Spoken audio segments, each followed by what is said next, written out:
तो हम लोग लास्ट लेक्चर में इस बात का डिस्कशन किए थे कि सॉलिड एंगल होता क्या है, उसका ब्रीफ इंट्रोडक्शन दिए थे। ठीक है, अब उसी पॉइंट को अब आगे बढ़ाएंगे। सॉलिड एंगल का मेजरमेंट कैसे करेंगे न्यूमेरिकली, अजीब अजीब सा एरिया होगा, वो किसी ऑब्जर्वर की नजर पे कितना सॉलिड एंगल बनाएगा, इस बारे में चर्चा करेंगे न्यूमेरिकली। जैसे मान लीजिए कि एक रैंडम सा एरिया है, रैंडम सा, ठीक है। अब ये रैंडम सा एरिया है और ऑब्जर्वर यहां पे है। मुझे मन है कि ये एरिया जो है ऑब्जर्वर की नजर पे कितना सॉलिड एंगल बना रहा है, मतलब ये जो एरिया है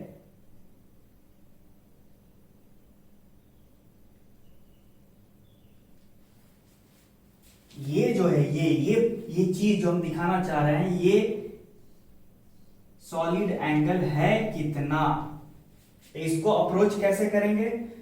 तो तरीका तो वही है कि देखिएगा,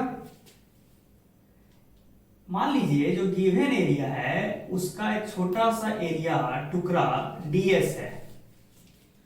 वो क्या कर रहा है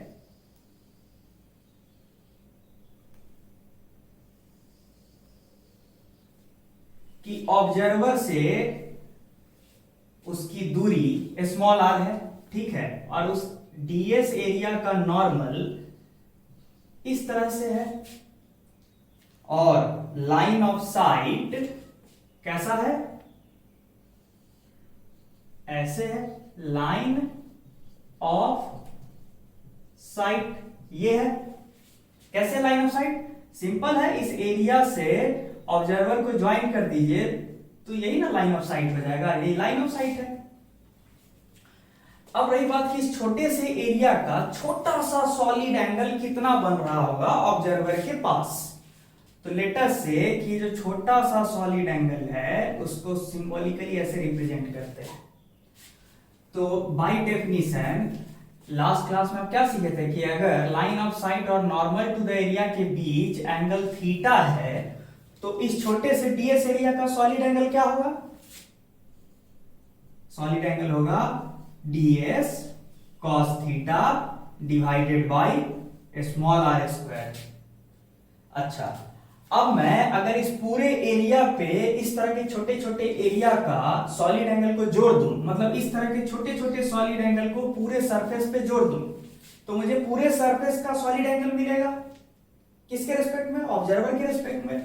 तो फिर पूरा solid angle of the given surface, उस सरफेस का कुछ नाम भी दे सकते हैं आप, एस बोल दीजिए। ये गिवन सरफेस जो है इसको एस बोल दीजिए। तो क्या बोलिएगा? Solid angle of the given surface is equal to summation of ds cos theta by r square over the complete surface. ये जनरल मेथड है to calculate solid angle.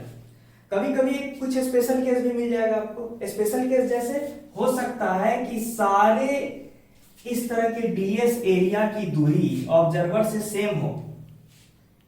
In certain special case ये हो सकता है, it is possible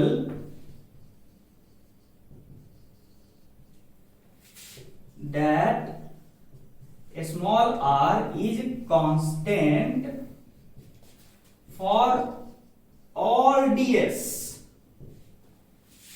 then हम क्या लिख सकते हैं? तब सॉलिड एंगल का एक्सप्रेशन क्या हो जाएगा? ds cos थीटा का समेशन और बाहर में आ जाएगा 1/r स्क्वायर। एक और स्पेशल केस हो सकता है, एक फर्दर स्पेशल केस हो सकता है कि हो सकता है कि नॉर्मल टू द एरिया और लाइन ऑफ साइट के बीच एंगल 0 है, मतलब लाइन ऑफ साइट और normal to the area aligned है, ऐसा भी केस हो सकता है। तो अगर ये भी हो गया, इस अजम्पशन के साथ साथ वो भी हो गया, तब क्या लिखेंगे?